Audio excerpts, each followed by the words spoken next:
अल्हम्दुलिल्लाह वकफ़ा वस्सलातु वस्सलामुन अला मल्ला नबी अबाद। सवाल ये है, क्या काले इल्म में ऐसा कोई अमल है कि जिससे बीवी को फरमाबरदार बनाया जा सकता है या पसंद की शादी की जा सकती है? तो मोहतरम सामईन, अगर हम कुरान हकीम का मुताला करें तो अल्लाह तबारक व तआला ने कुरान हकीम में फ़िरऔन का तज़किरा किया है कि जिसकी बीवी आसिया ने मूसा अलैहिस्सलातु वस्सलाम की इताअत और फर्मा बरदारी की, अल्लाह तबारक व तआला की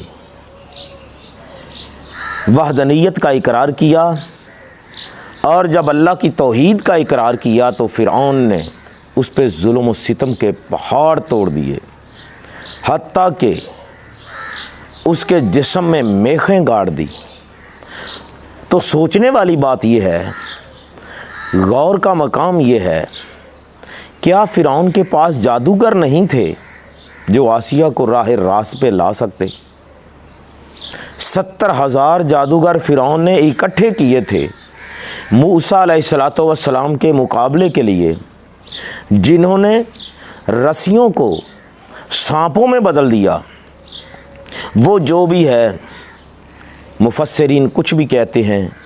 कुछ लोग कहते हैं कि उन्होंने लोगों की आंखों पे जादू किया, कुछ कहते हैं कि नहीं, हकीकत में वो सांप थे। जो कुछ भी था, लेकिन उन्होंने ऐसा तरीका तो इस्तेमाल किया ना कि वो रस्सियाँ जो थी वो सांप नज़र आना शुरू हो गए। और फिर अल्लाह के जलीलुल कदर पैगंबर जो थे, जब उनको देखा तो उन्होंने भी सोचा कि ये क्या मामला है। तो अल्लाह तबारक व तआला ने फरमाया कि तू अपना असा फेंक। जब असा फेंका तो उन सब को निकल गया। बहरहाल मकसद इसका ये है कि फ़िरऔन ने अगर मूसा अलैहिस्सलातु वस्सलाम के मुकाबले के लिए 70,000 जादूगर इकट्ठे किए थे, तो क्या अपनी बीवी को राह रास्त पे लाने के लिए उसके पास कोई जादूगर नहीं था, कोई काले इल्म वाला नहीं था जो आसिया के दिमाग को बदल सकता? तो भाइयों, ये भी इन लोगों के धोखे हैं। ये हमारे ईमान को बर्बाद करते हैं, हमारी इज़्ज़तों को लूटते हैं, पैसे को लूटते हैं। और फिर हम इन बातों पे अगर गौर करें तो हमें पता चलेगा कि ये सब गलत है। और फिर इसी तरह पसंद की शादी, कुछ लोग अमल देते हैं, करते हैं कि आप ये कीजिए कि ये दम करके उसको आग में डालें। मैं जानता हूँ इन बातों को, और वो कुरान हकीम की आयत ही बताती हैं कि ये पढ़ के काली मिर्च पे दम करे, उसको कोयलों में फेंके, और लोग ये अमल करते हैं।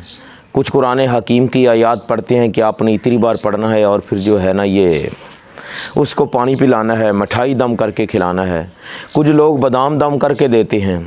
कुछ लोग जो हैं, अल्लाह उनके हाल पे रहम करे, इसी तरह के मामलात में बकरे की रान पे लिख के देते हैं। कुछ लोग अंडे पे लिख के देते हैं। तो भाइयों, जब ये अमल किया जाएगा, बेशक वो कुरान हकीम का ही हो, वो जादू होगा। और मेरे पास एक आदमी आया, उसकी बीवी बीमार थी, अल्लाह उसे तंदरुस्ती दे, सेहत दे, और अल्हम्दुलिल्लाह अल्लाह ने तंदरुस्ती सेहत दी। वो कहने लगा कि मेरी बीवी ठीक हो जाए, आपका जो काम होगा मैं करूँगा। मैंने कहा भाई मैंने ऐसे काम किए ही नहीं है, बहरहाल अगर तू करता है तो बताओ क्या करता है। वो कहने लगा मैं लोगों की शादियां बहुत करवाता हूँ। मैंने कहा मेरी भी करवा दो। कहने लगा आपने भी करवानी है? मैंने कहा हाँ। मैंने कहा कितने पैसे? कहने लगा 2 से 3 हज़ार। मैंने कहा पैसे नहीं, ये मेरे जानवर खड़े हैं, मैं अभी फ़ोन करता हूँ अष्टाम वाले को, जहाँ मैं कहूँ मेरी शादी हो जाए, आपको ये माल मैंने दिया, अगर ना हुई तो 2 गुना लेने का मैं हकदार हूँगा। वो कहने लगा जी बताइए कहाँ करवानी है? मैंने कहा नहीं, मुंह से निकाल के जो है ना वैसे ही बुरा बनना है, नहीं निकालना चाहिए।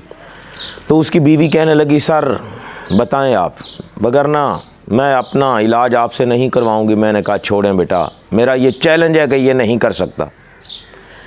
जब उसने ज़िद की, वो वापस जाने लगी, तो मैंने कहा कि बेटा पीछे हटो।